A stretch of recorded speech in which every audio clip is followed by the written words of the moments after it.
Hello there, everybody. Today we're going to talk about some of the really favorite characters of Sailor Moon.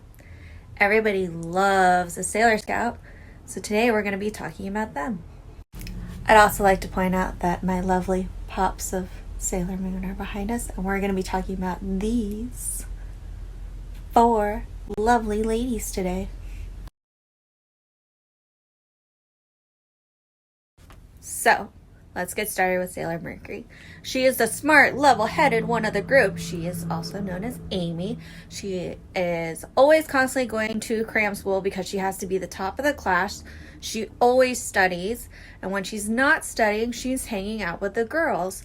She is also very level-headed. Her affinity is for water, and she's also for wisdom. So that means that she can always give you a wise answer, and plus she wants to be a doctor. And doctors are always very wise. They help you with your health. They like to make sure you're very taken care of. So that's why Mercury is for wisdom.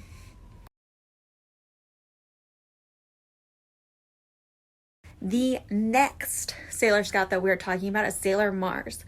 She is fiery, she is passionate, hence why, Mars is for fire. It's her infinity. She also uses the scrolls, and she lives in the shrine with her grandfather. And P.S. note, I'm not going to try to say their names because I would butcher them. But if you read about it in the blog, I'll have it written in there. So it's very interesting because she always is not getting on Usagi, but she likes to push her to do better. And they're always constantly bickering about something. She's feisty, she's elegant, she loves pulp culture. Who doesn't love pulp culture? And she wants to, be very good at everything. So that's why we love her. After we talk about Sailor Mercury and Sailor Mars, then we talk about Sailor Jupiter, Makoto, who is very feminine but also very masculine at the same time. She, next to Uranus, is very more the masculine person, but like I said, she's also extremely feminine. She is known for being really, really tall. She's up here and I'm down here, so I'm very short compared to her. She doesn't wear the same uniform as the other girls because, like I said, she's so tall that she doesn't fit into them properly. You can find her doing gardening or housewares or things like that because she wants to have the handsome boyfriend and she wants to own her own cake shop. So she has to show that just because she's tomboyish and she's good at things like sports doesn't mean she doesn't have that feminine side. So therein lies why she wants to do that. She's also for thunder and courage. Thunder comes from the sky. It's a very scary time when there's thunder.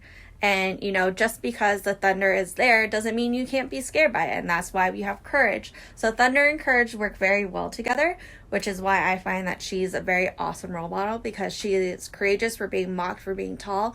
Yes, you see her get knocked down, but she still ends up getting up and going to face it because she can't not let anybody, get hurt from doing what she is supposed to do with the other Sailor Scouts.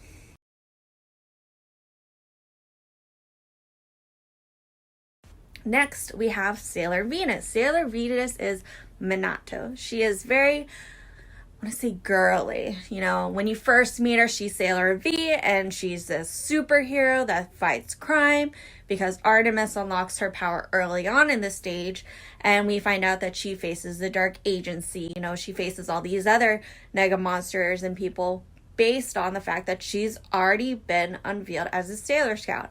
She is for love and passion, so she's very all about wanting to fight crime and save, but she's also for beauty and for love. So she's very passionate about those things. She wants to be a singer, so she's constantly going on auditions.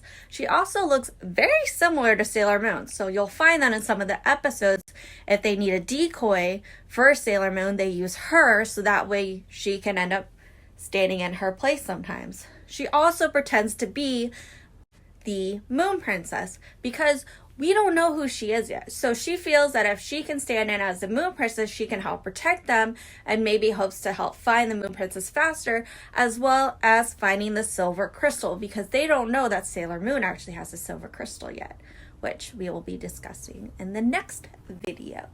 So, Sailor Venus, she is all about love and beauty and passion and fighting for that, as well as she's very athletic, like extremely athletic. But she's also very level-headed and smart, which is why you could see her as being another leader of the Sailor Scouts. So overall, the Sailor Scouts are a very close-knit group of friends. Usagi is the one that brings them all together, and she kind of finds their inner way to connect with them. She works off a base of the fact that, Sailor Mercury or Amy she's super smart. She can help her do homework. Ray is that fiery, passionate person, and they bicker constantly, but they also love the pulp culture, and in the end, you see them also being close-knit friends. Jupiter, she's very courageous and she's a great cook, so she kind of plays on that. And Sailor V, or Venus, is the superhero that she inspires to be, and because she's Sailor Moon, she wants to be like her. So that's why they all get connected together.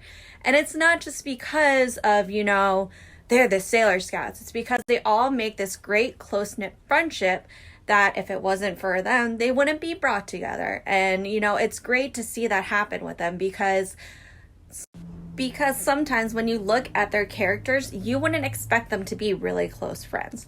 So that's why it is important to constantly look at your friends and know that just because you're different and, you may not look the same, you may not have the same way, being the same part of a group friend, even if you're brought together by one person like the Sailor Scouts, is always great to have.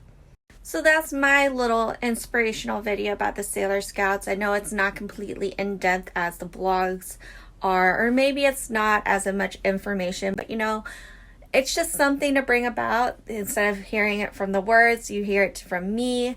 So you get my point of view from me writing, as well as my point of view from me talking about it. I hope you guys enjoy. Stay tuned. There are more videos coming this week about some really big characters and groupings that we are going to be talking about. See ya!